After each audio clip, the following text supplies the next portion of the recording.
Hey, a cab? For you? Get real and walk. Those were the words her husband spat at her before turning his back on his heavily pregnant wife. That was the moment. With a screech of tires, a fleet of black limousines blocked the entrance to the courthouse, and a team of well-built men in dark suits poured out, surrounding the wife. The chairman is waiting for you, ma'am. In an instant, the husband's legs trembled. It didn't take him long to realize that the woman he had just cast aside like a piece of trash was, in fact, the very person who held his life in her hands. A series of stunning reversals you won't be able to look away from is about to be revealed. The heavy iron doors of the New York County Family Court slammed shut with a deafening thud. Michael Peterson shook the manila envelope in his hand, a smug smirk twisting his lips. He looked like a man relieved of a 10-year burden, his expression one of pure, unadulterated freedom. God, I can finally breathe, he thought. Has the air always been this sweet? Michael glanced at Isabella Rossi, standing beside him, his eyes filled with the kind of contempt one reserves for an insect. Isabella bit down hard on her chapped, cracked lips. The weight of her full-term pregnancy felt like 1,000 pounds, making it difficult to even stand up straight. As she clutched the frayed edges of her worn-out coat, her hands were gaunt, the skin dry and broken. What are you staring at? You still have feelings for me? Michael scoffed, shoving his hands into his pockets. Isabella's voice trembled as she finally managed to speak. Are you sure you won't regret this? This child is your blood. I'm sick of it, so sick of it. That whole song and dance about bloodlines. I told you in court, didn't I? It's not mine. Michael jabbed a finger toward Isabella's swollen belly, his face contorting in a grimace. Isabella instinctively recoiled, her arms wrapping protectively around her stomach. Don't even dream about alimony or child support. You came into this marriage with nothing but the clothes on your back, so where do you get off asking for money? I don't need your money. And the baby doesn't need a father like you. Good. Smartest thing you've said all day. Now you can live your life with that tumor you're so proud of. She's got some pride, for someone in her position, Michael muttered. He spat on the ground and pulled a set of car keys from his pocket. He then made a call, speaking loudly and performatively, not caring if Isabella heard. As a woman's sweet voice cooed from the other end of the line, Michael's tone instantly softened. Hey, Amber, it's me. It's finally over. I signed the papers. It's our world now. Yeah. I'm on my way. You made reservations at that nice place, right? Michael tucked the phone between his shoulder and ear, humming a cheerful tune as he descended the courthouse steps. Isabella watched him go, finally letting out the breath she had been holding. Her legs felt weak, and she wanted to collapse right there, but she gritted her teeth and held on. The cold wind cut through her thin coat. It was then that a deep, rumbling engine sound echoed from the courthouse entrance. Before Isabella could even lift her head, 5 top-of-the-line black limousines, their hazard lights flashing, pulled up in a neat line. People in the vicinity began to murmur, clearing a path. What is that? Are those all foreign luxury cars? Someone important must be here. This is incredible. The procession of limousines came to a precise halt directly in front of Isabella. The door of the lead car opened, and a group of powerfully built men in black suits emerged. They moved with disciplined precision, forming 2 lines on either side of Isabella, creating a protective cordon around her. The scene looked like something out of a movie, and even passers-by stopped to watch. Michael, still on his phone, froze in his tracks. His jaw hung open as he stared blankly at the spectacle. What the hell is all this? The rear door of the second vehicle opened, and a man with a distinguished air and salt and pepper hair stepped out. It was Mr. Thompson, the chief of staff for the Sterling Corporation. As soon as Mr. Thompson spotted Isabella, he strode toward her. He stopped directly in front of her and bowed deeply, his back forming a perfect right angle. Miss Rossi, my apologies for the delay. Mr. Thompson's powerful voice boomed across the courthouse plaza. The 10 security guards standing in formation behind him bowed in unison, their voices echoing his. Good afternoon, Miss Rossi. Isabella looked at Mr. Thompson with a calm, stoic expression. You're here. Yes, ma'am. The chairman has been anxiously awaiting your return at the residence. Mr. Thompson then carefully removed Isabella's worn coat and draped a luxurious, brand-new cashmere shawl over her shoulders. The warm, soft fabric enveloped her entire body. And I trust the young heir is also well? The weather is turning. Please, get in the car. Mr. Thompson respectfully opened the rear door of the limousine. The spacious interior was visible, with gleaming leather seats. Isabella clutched the shawl and nodded. Watching this unfold, Michael's eyes widened as if he were witnessing an earthquake. On the other end of the phone, Amber's voice kept calling his name, but he couldn't hear a thing. Michael stammered to himself, his lips barely moving. Miss Rossi? The chairman? What in God's name is going on? Michael couldn't believe his ears. The woman who just moments ago couldn't even meet his gaze was being addressed like royalty. It was impossible. A sudden thought flashed through his mind. Ah, so that's it. Crying about having no money, and she already found herself a sugar daddy. Michael's face instantly twisted into a mask of contempt. He was convinced that Isabella had become the mistress of some wealthy old man. There was no other explanation for why these expensive cars would be here for an orphan like her. Unbelievable. Hey, Isabella Rossi, Michael shouted, starting to charge toward her. But Isabella didn't even spare him a glance. Instead, with Mr. Thompson's assistance, she defiantly stepped into the limousine and settled into the main seat. Hey, didn't you hear me? You're just going to get into that car like that? You've really hit rock bottom. Michael screamed, pointing an accusatory finger. Just then, two of the black-suited bodyguards stepped in front of Michael, forming an impenetrable wall. Their menacing glares made Michael flinch and take a step back. Who do you think you are? What right do you have to interfere in my business? Feeling wronged and furious, Michael pulled his phone out of his pocket. He aimed it at the limousine and began snapping pictures of Isabella inside. Great. This is perfect. I need evidence. I'm going to show the whole world what a degenerate you've become. You filthy whore. Michael smirked as he reviewed the photos he had taken. The window of the limousine Isabella was in glided silently up. Through the dark-tinted glass, her cold profile was visible for one last moment. A second later, the 5 limousines sped away, kicking up a spray of dirty water as they left the courthouse parking lot. Michael watched the departing cars and spat on the ground once more. What a spectacle. Probably on her way to please some rich old fossil. Yeah, good luck with that. Have a nice life. Michael put the phone back to his ear and sent the pictures he had just taken to Amber. Amber, you won't believe what I just saw. I sent you some photos, check them out. That woman, Isabella Rossi, looks like she's shacked up with some old rich chairman. It's absolutely pathetic. Michael chuckled as he climbed into his old, beat-up sedan. In the now empty spot where the limousine had been, a single, worn-out sneaker that Isabella had shed lay abandoned. The story goes back 3 years. Inside the solemn atmosphere of the Sterling Corporation's chairman's office, Chairman Vincent Rossi clicked his tongue in disapproval. Isabella had placed her resignation letter on her father's desk, her expression resolute. Father, from now on, I just want to live as Isabella Rossi.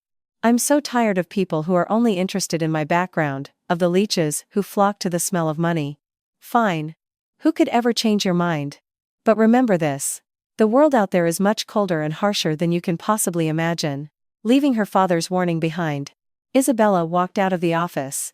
She cleared her closet of all the designer bags and jewelry, replacing them with inexpensive clothes from a thrift store. Shedding the identity of a tycoon's youngest daughter, Isabella got a job as an office manager at a small manufacturing company run by Michael Peterson. At the time, Michael appeared to be a sincere and down-to-earth man. When Isabella worked late, he would offer her a can of coffee with a shy smile. His seemingly gentle nature won her over. She believed he was a man who, despite having little, was full of genuine humanity. With that belief alone, Isabella ignored her family's objections and pushed forward with her marriage to Michael. But the tragedy was foreshadowed from their wedding day. Instead of a lavish hotel ceremony, they were at a drab city hall office. Michael's mother, Brenda, frowned openly as she looked at the empty seats on the bride's side. My luck is just the worst. Bringing an orphan with no family history into our lives. Other people's in-laws buy them buildings or cars, but what did I do in a past life to deserve a penniless daughter-in-law? Brenda complained loudly, not caring if the few guests present heard her. Isabella clutched the fabric of her simple wedding dress and lowered her head. Michael, far from stopping his mother, simply stared off into the distance, looking uncomfortable. Their married life was a continuous hell. Whenever Michael's business struggled even slightly, all the blame was directed at Isabella. Even the day she found out she was pregnant brought no celebration. She was suffering from severe morning sickness, and the smell of food alone made her nauseous. One evening, Brenda slammed a plate of food down in front of her. Eat. When Isabella looked at the plate, a sour, foul smell hit her nostrils.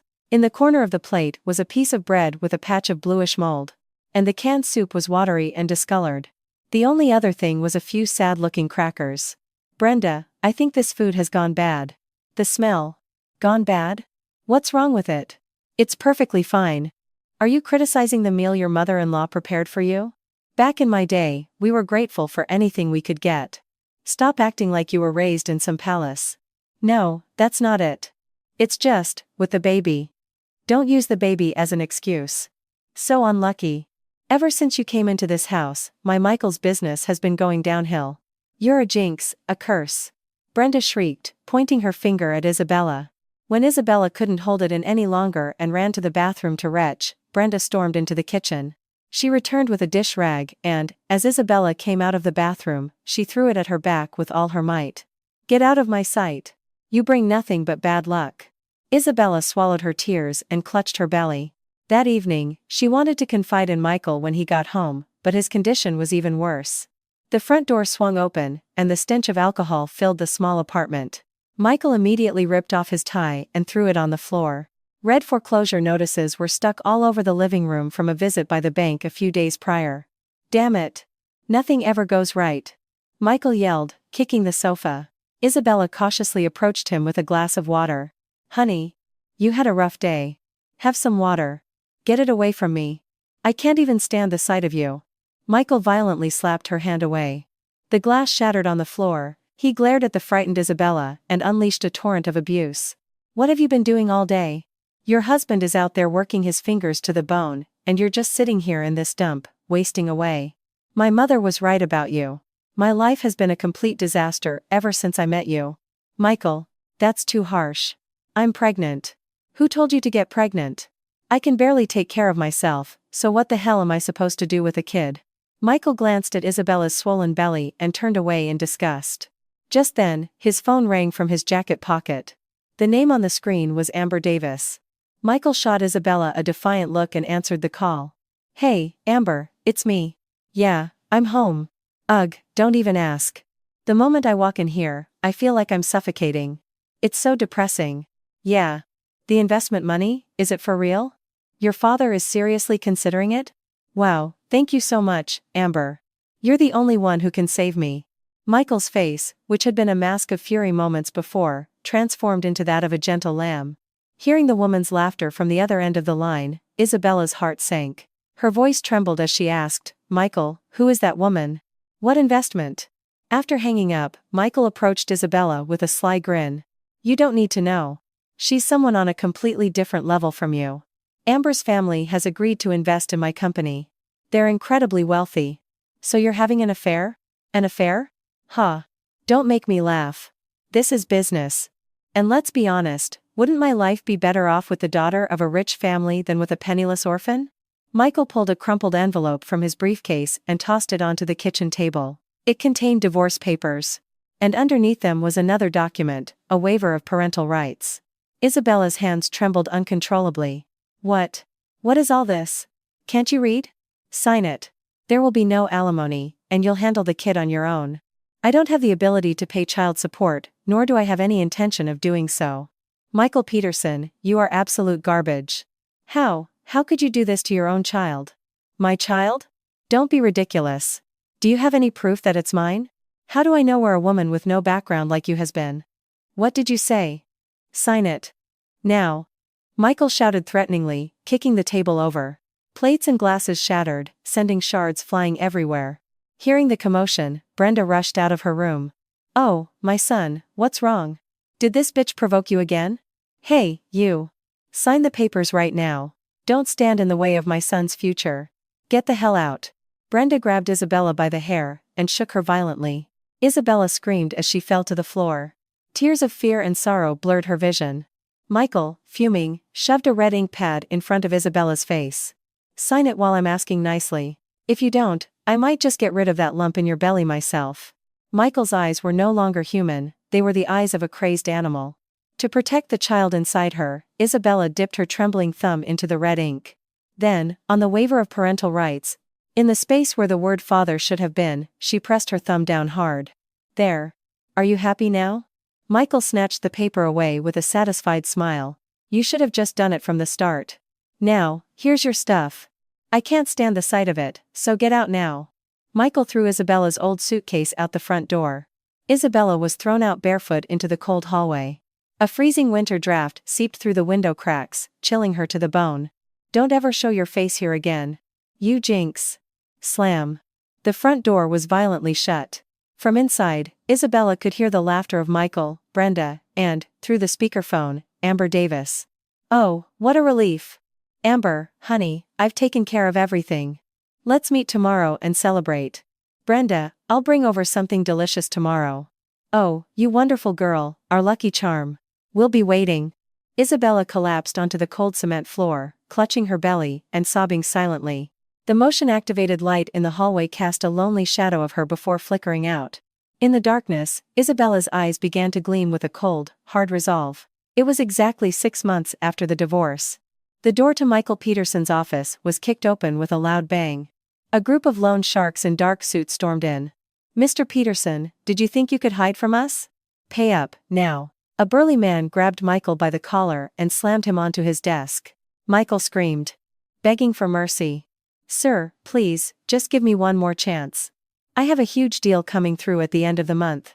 I'll pay you back everything then, the principal and all the interest. This punk is still all talk. Guys, trash the place." At the man's command, his thugs began destroying the office. Computer monitors were smashed on the floor, and stacks of paper were sent flying. Michael crawled under his desk, covering his head and trembling in fear. Just then, a breaking news report on the wall-mounted TV caught his attention.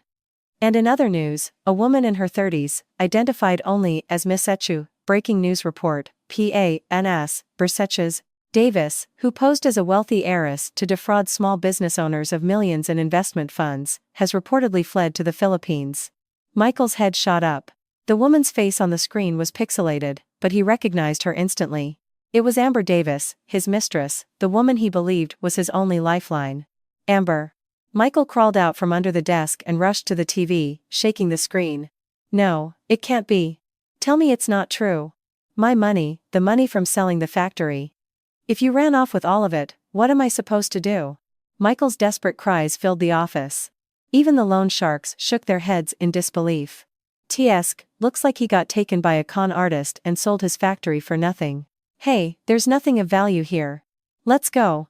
The loan sharks left as quickly as they came, leaving Michael alone in the wreckage. He collapsed to the floor, tearing at his hair. There was only one path left for him now. He had to secure a contract with the Sterling Corporation, the #1 conglomerate in the country. It was the only way to avoid bankruptcy and save his own skin. The next morning, Michael slicked down his unwashed hair and hastily ironed his wrinkled suit. His reflection in the mirror was pathetic, but he forced a smile and tried to psych himself up. "You can do this, Michael Peterson. You've always been a smooth talker. Even the chairman of Sterling Corporation will be eating out of your hand after one presentation." With trembling hands, Michael grabbed his briefcase and headed to the Sterling Corporation headquarters.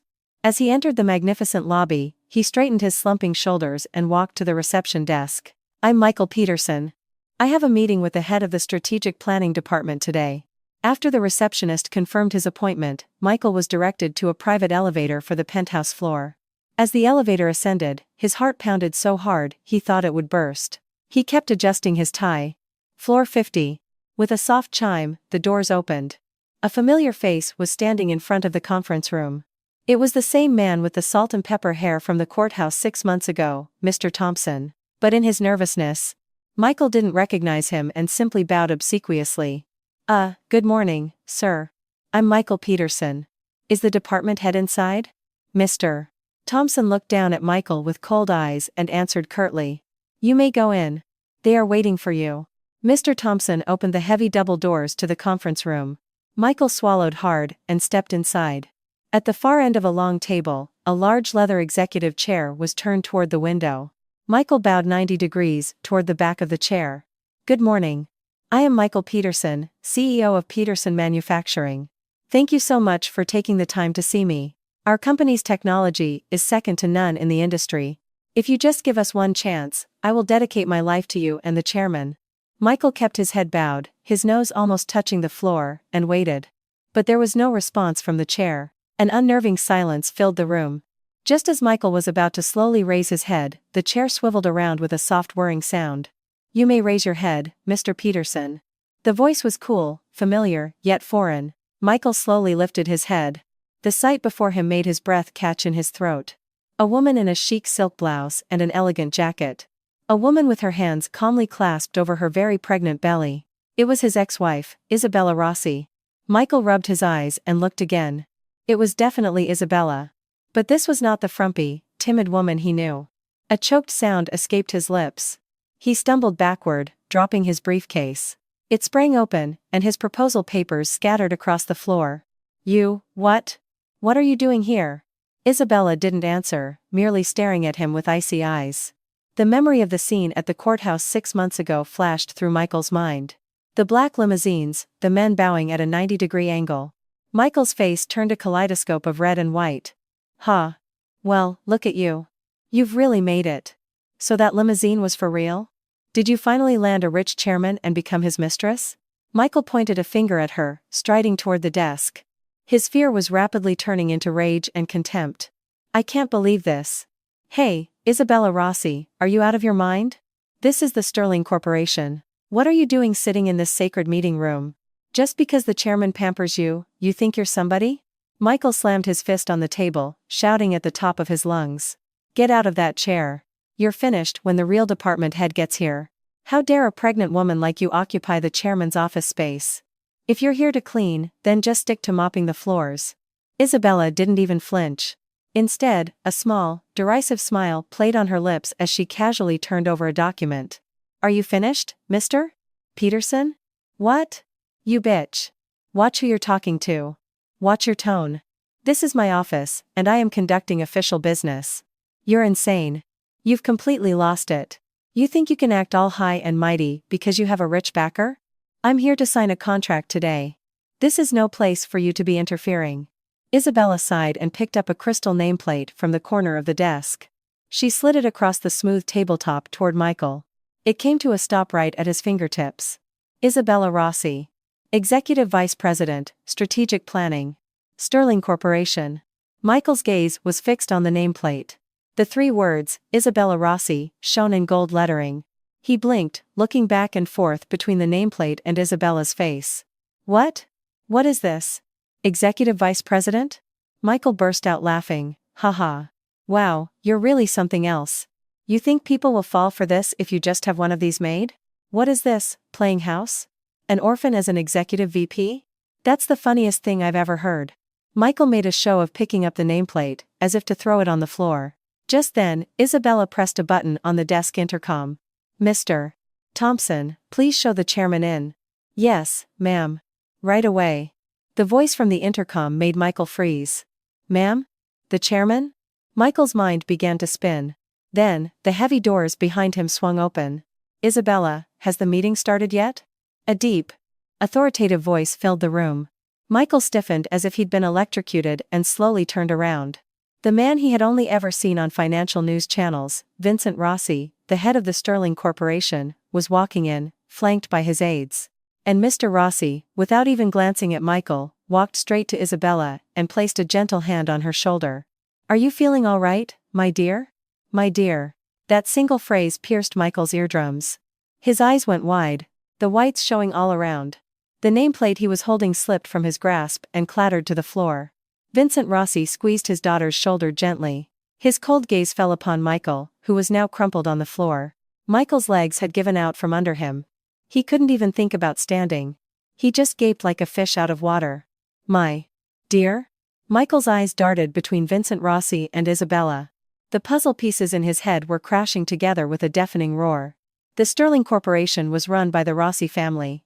Isabella's last name was Rossi. The fact he had dismissed as a simple coincidence was now a noose tightening around his neck. Mr. Rossi, then Isabella. My wife. Vincent Rossi clicked his tongue, cutting Michael off. The orphan you married is my daughter. My precious, youngest daughter. What? Michael's eyes looked like they were about to pop out of his head. He felt as if the sky was falling. He supported himself with a trembling hand on the floor. No. Lies. It's impossible. It's because of people like you, who judge others only by their appearance, that my daughter felt she had to hide her identity. But you trampled all over that trust. Vincent Rossi's voice thundered through the room. Michael instinctively slammed his head to the floor. A cold sweat poured down his forehead. He was gripped by the terrifying realization that if he didn't fix this, not only his company but his entire life would be over. Father-in-law. I have committed a mortal sin. I didn't know.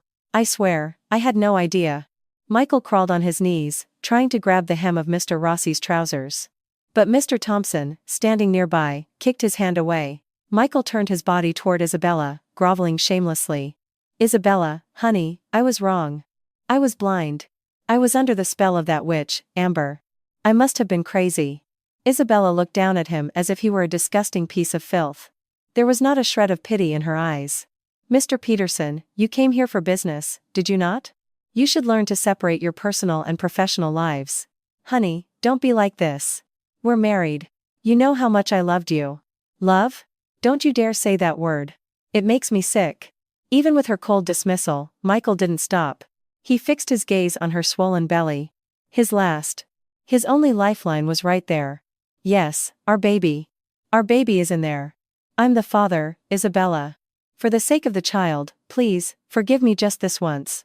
I've missed our baby so much. Michael howled like an animal, trying to cling to Isabella's legs. Isabella pulled her foot back with a look of utter disgust. She opened a desk drawer and took out an envelope. Father? Did you just say you were the father? Isabella pulled a single sheet of paper from the envelope and threw it in Michael's face. The paper fluttered down and landed on his lap. Michael, his face a mess of tears and snot, picked it up. The bright red thumbprint in the middle of the page seared his eyes. Waiver of parental rights. It was the very document he had forced her to sign 6 months ago, after kicking over the dinner table.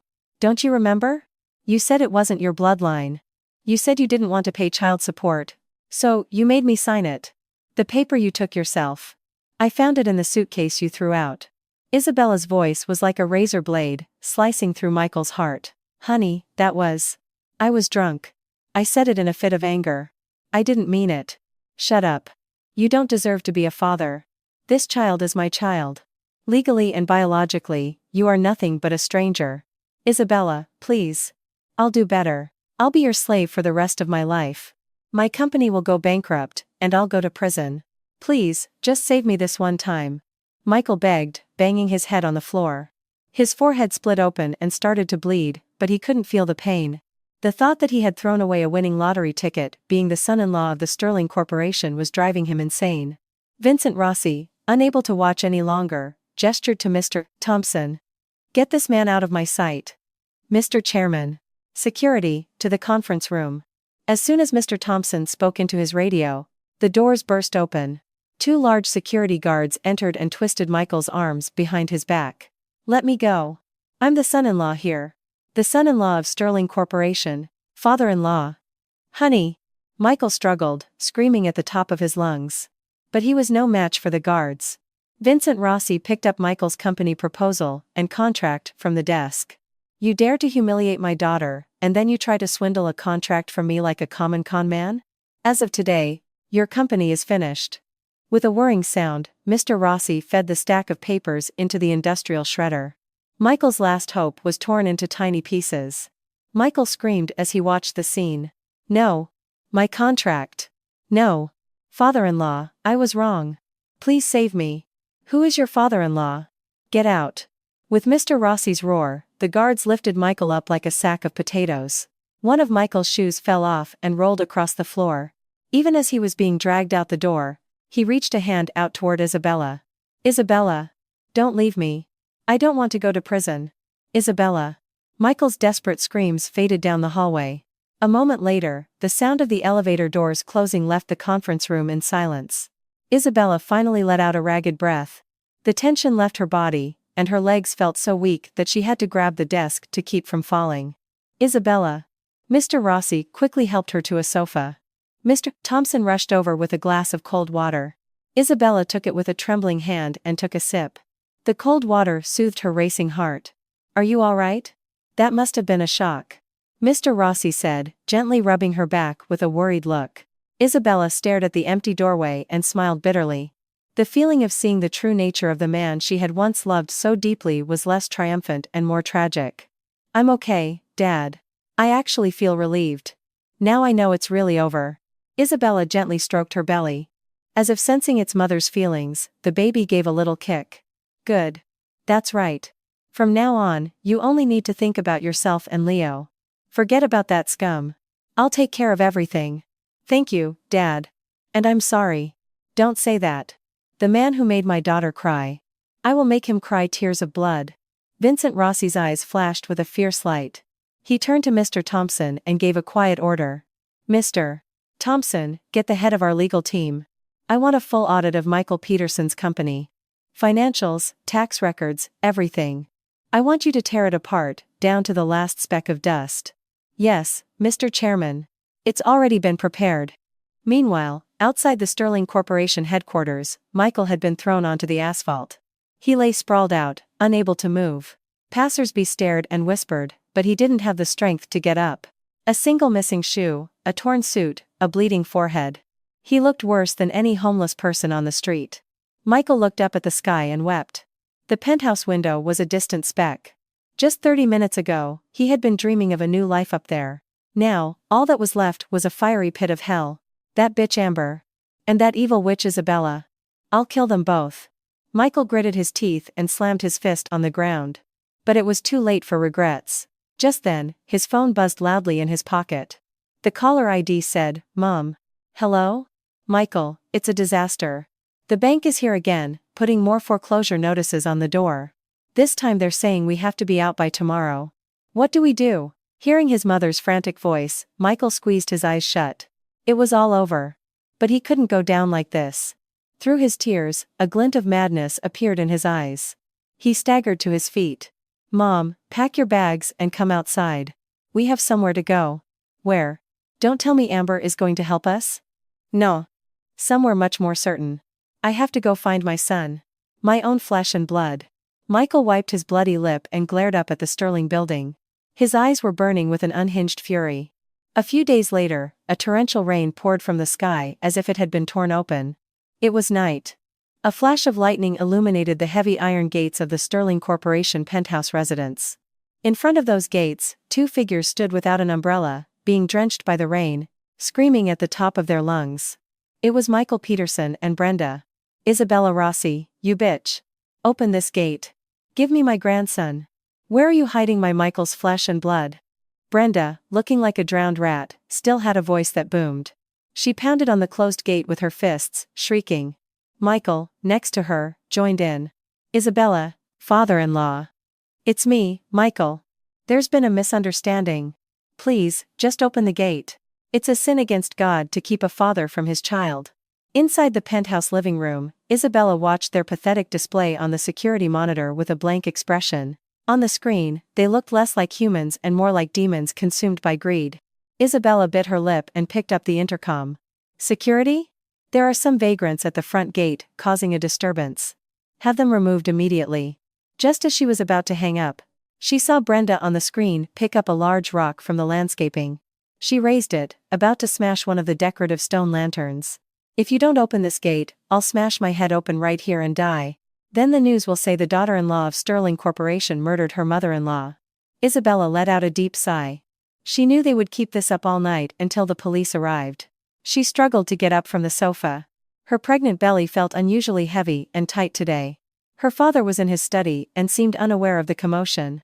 Ma'am, I'll go. You should rest. The housekeeper tried to stop her, but Isabella shook her head. No. I'll end this. Please, just stay here quietly so Dad doesn't find out. Isabella grabbed an umbrella and went to the front door. The cold night air and the sound of the rain hit her as she stepped outside. As she walked toward the front gate, Brenda spotted her through the bars and shrieked. She's here. Michael, your wife is here. Isabella. Honey. Isabella nodded to the security guard to open the small side gate. The moment it opened, Brenda tried to barge in. Isabella blocked them with a cold stare. What do you think you're doing here? Get lost, now. What? Get lost? How dare you speak to your mother-in-law like that? Brenda looked ready to lunge at Isabella. Michael stepped forward, pretending to hold his mother back. His eyes were a sickening mix of subservience and greed. Honey, calm down. Mom is just desperate to see her grandson. Let's talk this out. I know I was wrong, but I'm still the baby's father. Don't be mistaken. The baby's father is dead. You held the funeral yourself, remember? Isabella's cutting response made Michael's face contort. He grabbed her arm. Hey, Isabella Rossi, do you think I'm a joke just because I'm being nice? So what if you're a tycoon's daughter? You stole my flesh and blood. You're going to have to pay the price. Let go of me. Let go of your filthy hands. Isabella yanked her arm away. The force of it sent Michael stumbling backward. Seeing this, Brenda's eyes went wild with rage. You bitch. How dare you push my precious son? Brenda charged forward, slipping on the wet ground, and grabbed a handful of Isabella's hair. The umbrella clattered to the ground, and Isabella's head was violently jerked back. Mom, no. Michael shouted, but Brenda was beyond reason. She held onto Isabella's hair and shook her head wildly. I've got you now. It's you or me today. Give me back my grandson. You ruined my son's life. Did you think you could get away with living happily ever after? Let go of me. Let me go. Isabella tried to protect her stomach, bracing herself with both hands. But the marble steps of the garden were incredibly slippery from the pouring rain. The moment Brenda gave a final, powerful shove, Isabella's foot slipped on the edge of the top step. No. Isabella's scream was swallowed by the storm. Her body lost its balance and tumbled down the flight of 5 steps. With a series of sickening thuds, she landed in a heap at the bottom. For a moment, there was silence. Then, a pained groan escaped Isabella's lips. Ugh, my stomach. My baby. Isabella instinctively clutched her lower abdomen. An excruciating pain shot through her, feeling as if her back was breaking. Then she felt a warm, heavy gush of liquid between her legs. Washed away by the rainwater, it was a vivid, crimson red. It was blood. Blood. There's blood. Michael backed away in terror. Brenda, finally snapping back to reality, covered her mouth, her body trembling. Oh, what did I do? I didn't do it. She fell on her own. Mom, let's go. We'll be dead if the cops come. Michael grabbed his mother's hand. The two of them abandoned the fallen Isabella and tried to escape through the open gate. But just then, a team of burly security guards stormed out from the penthouse. Freeze. The guards instantly tackled Michael and Brenda. Michael's face was shoved into the muddy ground, while Brenda sat on the floor, kicking and screaming. Let me go. I'm an old woman. My daughter-in-law is beating her mother-in-law. Somebody help. Brenda's shrieks were lost in the night. Just then, the main door flew open, and Vincent Rossi ran out. He saw Isabella lying at the bottom of the steps and his face went pale. Isabella. Isabella. Mr. Rossi ran through the rain and knelt beside her. Isabella's face was already as white as a sheet, her lips blue and trembling. The rainwater pooling on the ground was turning red with her blood. Dad, the baby, Leo. Even as her consciousness faded, Isabella held onto her stomach. Mr. Rossi supported her head with trembling hands. His shirt was quickly soaked with her blood and the rain. Driver, get the car ready. Call 911. Now. Mr. Rossi's desperate cry echoed through the estate. Isabella's eyelids felt heavy as lead. As her vision went black, a new terror gripped her. She could no longer feel the baby moving inside her. No, Leo, please. In the distance, the wail of an ambulance siren grew louder. She could faintly hear the screams of Michael and Brenda as they were dragged away like animals by the security guards, but to Isabella's ears, there was only the roaring of the rain. Her head lolled lifelessly to the side. Isabella. Stay with me. Isabella. With her father's anguished cries fading behind her, Isabella's consciousness sank into a deep, dark abyss. Move, move. Emergency patient coming through. The moment the blaring siren stopped, the automatic doors of the university hospital's emergency room slid open, and a gurney was rushed inside. Several medical staff ran alongside it, pushing it down the corridor at full speed. On the gurney lay Isabella, an oxygen mask on her pale face. The white hospital gown was already soaked in blood, which dripped onto the floor. Behind them, Vincent Rossi, his own shirt blood-stained, staggered as he followed. Isabella, just hold on a little longer. Dad is here. Sir, you can only go this far. Please wait outside. A nurse stopped Mr. Rossi in front of the operating room. The doors swung shut, and the in-surgery light flickered on. Mr. Rossi pounded on the closed doors, sobbing. Doctor, please save my daughter. Please. The operating room was a war zone. The fetal heart monitor attached to Isabella's belly beeped erratically and rapidly. It sounded like a countdown to an extinguishing life. A senior obstetrician looked at the monitor and shouted urgently. Placental abruption. Fetal heart rate has dropped to 60. The mother's hemorrhaging is severe. Blood pressure 80/50, oxygen saturation is dropping. An anesthesiologist placed a mask over Isabella's face. "Ma'am, can you hear me? We're starting the surgery immediately. You need to stay with us to save the baby. Take a deep breath. 1, 2, 3. Even as her consciousness faded, Isabella instinctively tried to move her hand to her belly. But as the anesthetic flowed through her veins, she couldn't move a finger. The world went black. Her lips moved, forming a silent word. "My baby. Please. Leo. Don't worry. We will do everything we can," the surgeon said, holding a scalpel over Isabella's abdomen. The surgery began. At the same time, in an interrogation room at a downtown police precinct, two figures sat shivering in their wet clothes under a harsh fluorescent light. It was Michael Peterson and Brenda. Cold, silver handcuffs were clasped around their wrists. The detective slammed his hand on the table. "Are you people kidding me? You push a pregnant woman down a flight of stairs and now you're both blaming each other?" "Detective, I swear, I'm innocent. I was just trying to stop her. That woman. My mother." She suddenly grabbed her hair and... Michael said, raising his cuffed hands to point at Brenda. Brenda's eyes widened in disbelief. "What? You crazy bastard. Didn't I see you grab Isabella's arm, making her lose her balance? How dare you try to pin this on your own mother? You were the one who pushed her, Mom. You were the one who picked up a rock, screaming you were going to kill your daughter-in-law. Why are you blaming me? After all I did for you, this is how you repay me? You ungrateful brat. Why do you think I was out there in that storm? To get your son back for you. Who asked you to go?" It was so embarrassing. Brenda tried to grab Michael's hair with her cuffed hands. Michael shoved her shoulder in return. The interrogation room descended into chaos. The detective shook his head, disgusted. "What a wonderful mother-son duo. That's enough. Both of you. You're looking at charges of aggravated assault and attempted murder. If anything happens to the victim, you'll both rot in prison for the rest of your lives." At the words, attempted murder, Michael and Brenda froze. Their faces turned ashen. Michael grabbed the detective's pant leg and begged. "Detective, murder? You don't mean Isabella. She didn't. She's in emergency surgery right now, and it's critical. You better start praying. Pray that the mother and child both make it out alive." Brenda collapsed to the floor, wailing. "Oh, my life is over. I killed the daughter of a billionaire. Oh, God." Back at the hospital, the tension in the operating room was at its peak. The floor was covered with blood-soaked gauze. "The bleeding won't stop. Get more blood packs, now." Sweat poured down the lead surgeon's forehead. A nurse wiped his brow while handing him instruments. Isabella's abdomen was open, revealing her uterus, already filled with blood from the detached placenta. "We're taking the baby out. We're out of time." With skilled hands, the surgeon lifted the baby out. A tiny life, covered in amniotic fluid and blood, was brought into the world. But the sound of a baby's cry, which should have filled the room, was absent. The limp infant was a shade of purple and completely still. "The baby's not breathing. Pediatric team, now." The waiting pediatric team took the baby and rushed to a resuscitation station. They inserted a tube into the baby's mouth and nose to clear the airways and rubbed its tiny back. The doctor flicked the bottom of the baby's foot, trying to stimulate it. "Come on, little one. Breathe. Breathe." But the baby didn't respond. Meanwhile, Isabella's condition was deteriorating rapidly. A sharp alarm blared from the monitor. "Blood pressure has dropped to 60. She could go into cardiac arrest.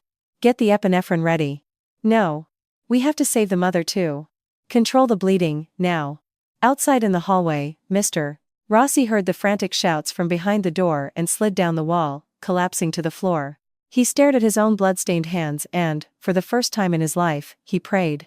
"God, please, save my daughter. If I have sinned, take me instead. Please, just let Isabella and the baby live. Please, Mr." Rossi's tear-filled prayers echoed in the empty corridor. Time seemed to stand still. 1 minute, 2 minutes. The medical team continued CPR on the infant. Isabella's heartbeat was growing fainter. It was a moment of utter despair, when everyone was about to give up. "Wah!" A faint but clear cry tore through the silence of the operating room. Like a flickering candle reigniting, the baby's tiny chest began to rise and fall. "He's alive. The baby's breathing." The pediatrician exclaimed with joy. Once he took that first breath, the baby began to cry with all his might. The sound was like a declaration. "I'm here, Mom." Simultaneously, the alarms on Isabella's monitor quieted down. "Mother's blood pressure is returning. 90/60. Vitals are stabilizing. The lead surgeon let out a sigh of relief and sank onto a stool. We saved them. We saved them both. Outside, Mr. Rossi, who had dozed off with his head bowed, shot up. He thought he had imagined it. Just then, the operating room door opened, and a nurse in a surgical mask came out. Mr. Rossi rushed over and grabbed her by the shoulders. "Nurse, my daughter? The baby?" The nurse wiped the sweat from her eyes and smiled. "Congratulations, Mr. Chairman. It's a miracle. The mother has passed the crisis, and your grandson is crying healthily. You've been through a terrible ordeal." Mr. Rossi's knees buckled, and he fell to the floor. He didn't have the strength to stand. He pounded the floor and wept openly. Thank you, Isabella. Thank you for staying alive." The cries of a father, not a corporate tycoon, filled the hospital corridor. 5 hours after the surgery, Isabella's heavy eyelids fluttered open in the quiet recovery room. The bright fluorescent light on the ceiling made her wince. "Isabella? You're awake." "It's me." Mr. Rossi, who had been dozing in a chair next to her bed, jumped up and took her hand. His eyes were swollen, and his voice was thick with emotion. Isabella swallowed, her voice raspy. "Dad? The baby? Our baby? He's alive. He's alive and healthy. You did it, my brave girl. You did it." Mr. Rossi wiped the sweat from Isabella's forehead with a handkerchief. Tears streamed down Isabella's face, soaking her pillow. "I want to see him. I want to see him now." "Of course. Let's go. I knew you'd say that, so I have a wheelchair ready." With her father's help, Isabella moved from the bed to the wheelchair, gripping the IV stand. The pain from the incision was searing, but her determination to see her child was stronger. They stopped in front of the neonatal intensive care unit, in front of a small incubator at the very back. There, a tiny life form, connected to a web of tubes, was breathing shallowly. A head the size of a man's fist, limbs as thin as twigs. Isabella covered her mouth and sobbed. "Baby. Mommy's here. I'm so sorry. I'm so sorry I couldn't protect you." As if he heard his mother's voice, the baby's tiny fingers twitched. He opened his eyes a sliver and turned his head toward Isabella, outside the glass. In that brief moment of eye contact, something warm and powerful surged through Isabella's heart. "Mr. Chairman, Miss Rossi, you're here." Mr. Thompson approached them quietly from behind. He was holding a thick file. Isabella wiped her tears and turned to him. The gentle, loving look she had for her son was gone, replaced by an icy coldness. "What's the status?" "Michael Peterson's bail was denied. He's been charged with aggravated assault and fraud. He caused a scene in the holding cell, demanding to be let out, and has since been moved to solitary confinement." Mr. Thompson continued his report. "And as for Brenda Peterson, what about that old woman? She collapsed from shock in her cell. She was foaming at the mouth and having seizures. She's been transferred to the police hospital. The doctor suspects the early stages of a stroke." Isabella scoffed. "She's putting on a show. It's a trick to get out of this, because she's cornered. Don't fall for it." "Of course, ma'am. We have guards posted at the hospital. And this is a settlement offer from Michael Peterson's lawyer. He says if you show leniency, he will not contest the parental rights waiver or ask for any alimony." Isabella didn't even look at the papers Mr. Thompson held out. She slapped them out of his hand, and they scattered on the floor. "Settlement? That's laughable. Mr. Thompson, tell our legal team. There will be no settlement. And prepare a victim impact statement. I will write it myself. I want those people to receive the maximum sentence allowed by law. I want them to grow old and die in prison." "Yes, Miss Rossi. It will be done as you wish." Mr. Thompson bowed his head. Isabella turned back to the glass. In the incubator, her baby was wiggling, fighting for his life. She placed her palm on the glass and whispered. "Leo. I'll name him Leo. You are your mother's only hope." "That's a wonderful name. Leo Rossi." Mr. Rossi smiled warmly. Isabella gave another order to Mr. Thompson. "File the birth certificate immediately. The name is Leo Rossi. And leave the father's name blank. This child never had a father." "Yes, ma'am. I understand. The seasons changed." Under Isabella's devoted care, Leo grew stronger every day. He was moved out of the incubator, taken off the oxygen, and finally transferred to a regular room. His tiny limbs filled out, and he would break into a smile whenever he saw Isabella. The day they were discharged, the hospital lobby was in chaos. Reporters had swarmed the entrance, eager to get the story of the Sterling Corporation heiress and her dramatic childbirth. Miss Rossi, a comment on the case. How is the lawsuit against your ex-husband progressing? Are you filing to have his parental rights officially terminated? Camera flashes went off like lightning. The old Isabella would have hidden or run away, but not this Isabella. She held Leo, wrapped snugly in a blanket, and stood firmly before the press. She held her head high and looked directly into the camera lenses. Her eyes shone with the confidence of a mother and the heir to a corporate empire. I will fight to the end to protect myself and my child. Those who have committed crimes will pay the price. You can watch me. Isabella's short, powerful statement silenced the reporters for a moment. As bodyguards cleared a path, she walked toward the waiting limousine. Mr. Rossi held the door open for his daughter and grandson. Before getting in, Isabella turned and looked back at the hospital one last time. A faint smile touched her lips, the smile of someone leaving a hellish past behind to start her real life. 1 year passed. The grand ballroom of a luxury hotel in Manhattan was overflowing with floral arrangements. It was the 50th anniversary celebration of the Sterling Corporation. A massive chandelier cast a rainbow of light, and the elites of business and politics mingled with champagne glasses in hand. And now, please give a warm welcome to the woman who will lead the Sterling Corporation into its next chapter, our new vice chairwoman, Miss Isabella Rossi. The MC's voice boomed through the hall. With a grand orchestral fanfare, the large doors at the back of the stage opened. All eyes turned in one direction. Bathed in a brilliant spotlight, Isabella Rossi walked out. She was dressed in a pristine white power suit, and in her arms was her son, Leo, who had just celebrated his first birthday. A thunderous applause filled the room. On the giant screens, a close-up showed Isabella and Leo's happy smiles. Isabella stood at the podium and took the microphone. Her gaze was stronger and more composed than ever before. Good evening. I am Isabella Rossi. First, I would like to thank everyone for being here tonight. Her voice was steady and confident. In her arms, Leo looked around at the crowd, his eyes wide with curiosity. His adorable expression drew chuckles and murmurs of admiration from the audience. Oh, look at that child. He's like an angel. I'm so glad he looks healthy, after everything he went through. Isabella continued her speech. The past year has been a long and harsh winter for me. But because of that cold, I was able to grow stronger. Because my son, Leo, brought the spring to me. Isabella gently squeezed Leo's small hand. I will lead the Sterling Corporation to be a company that not only pursues profit but also values people. I will take the lead in creating a society where a person's sincerity and ability are respected, not their background or appearance. Hearing his daughter's heartfelt speech, Vincent Rossi's eyes welled up with tears as he applauded enthusiastically. His face was a picture of immense pride. At the same time, in a prison on the outskirts of the city, in a small, damp cell where sunlight barely penetrated, a man was squatting in a corner. The air was thick with the smell of mold and sweat. It was inmate number 3840, Michael Peterson. He was a shadow of his former self. His hair was matted and unkempt, and his face had a sickly, sallow pallor from malnutrition. Hey, 3840, what are you doing? Go get the water. A large, tattooed inmate kicked Michael in the side. Michael flinched and cowered. Yes, sir. Right away.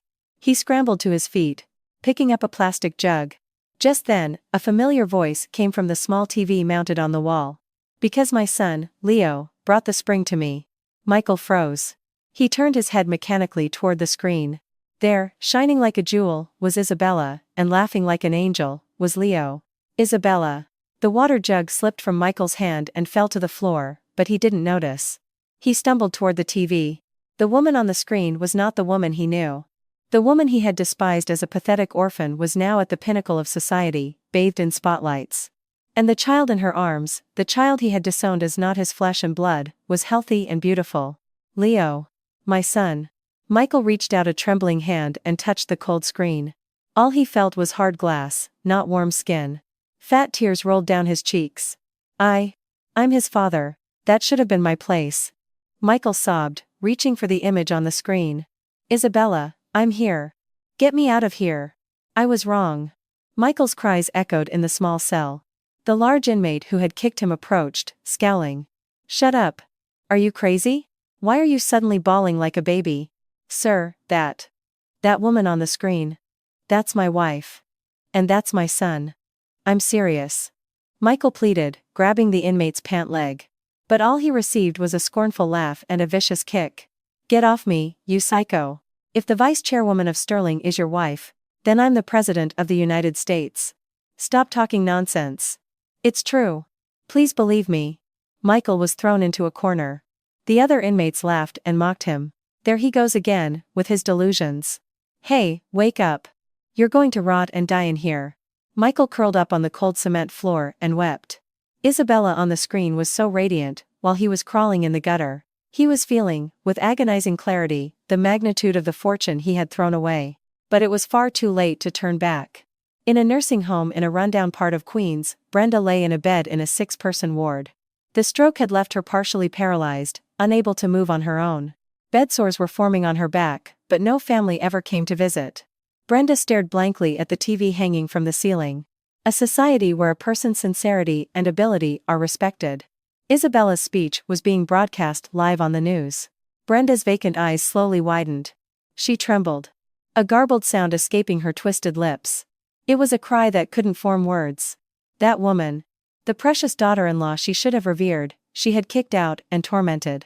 The reality of it was unbearable. Brenda clawed at the bedsheets with her one good hand.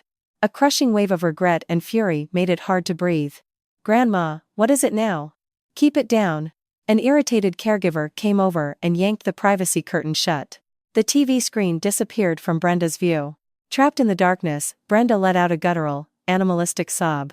Back at the hotel ballroom, Isabella finished her speech and descended from the stage.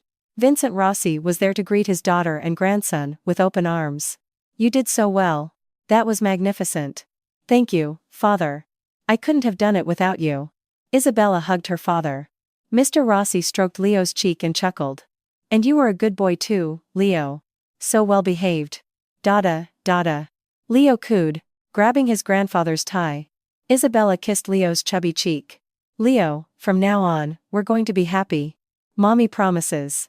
Leo let out a clear, happy laugh, as if he understood. The sound carried through the microphones and spread through the ballroom, making the guests smile. The warm afternoon sun streamed through the windows, bathing Isabella and Leo in a golden light, as if blessing their future. Isabella held her son tight and walked toward the exit. The massive doors swung open, and she stepped out into a world filled with brilliant light. No longer bound by the wounds of the past, the new, confident life of Isabella Rossi was just beginning.